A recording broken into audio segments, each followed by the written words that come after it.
નમસ્કાર દર્શક મિત્રો, મધ્ય ગુજરાતના અવાજ ન્યૂઝ ગુજરાતી ચેનલમાં આપનું હાર્દિક સ્વાગત છે।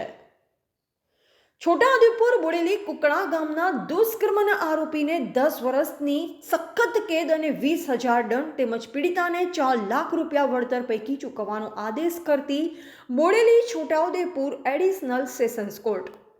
મળતી માહિતી અનુસાર તારીખ 12/10/2021ના રોજ બોડેલી તાલુકાના જબુ ગામે આઈટીઆઈમાં અભ્યાસ કરતી યુવતીને બળજબરીપૂર્વક કુકડા ગામનો હાર્દિક બાબુભાઈ યુવતીને બળજબરીપૂર્વક ખેતરમાં ખેંચી લઈ જે દુષ્કર્મ આચર્યું હતું।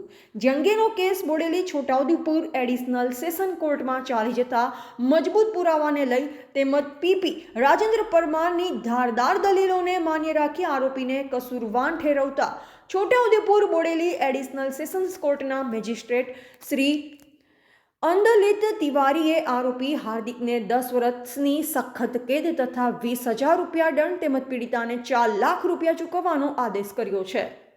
કોર્ટના ચુકાદાને લઈ શું કહી રહ્યા છે રાજેન્દ્ર પરમાર, આવો સાંભળીએ।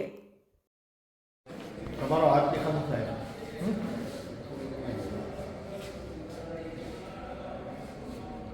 હા સર। તારીખ 12/10/21ના રોજ એક મિનિટ ઓકે।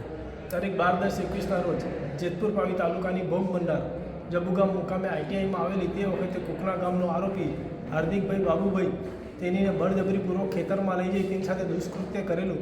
તે વખતે તેની બેનપણી હાજર હોય તેને તેની મમ્મીને ફોન કરતા તેની માં ઘટના સ્થળે આવી ગયેલી। તેને જોઈને આરોપી ત્યાંથી ભાગી ગયેલો।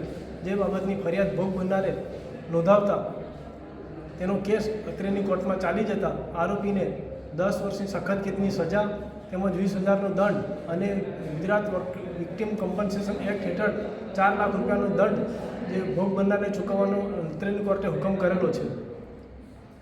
રાજેન્દ્રસિંહ પરમાર, સરકારી વકીલ, છોટાઉદેપુર।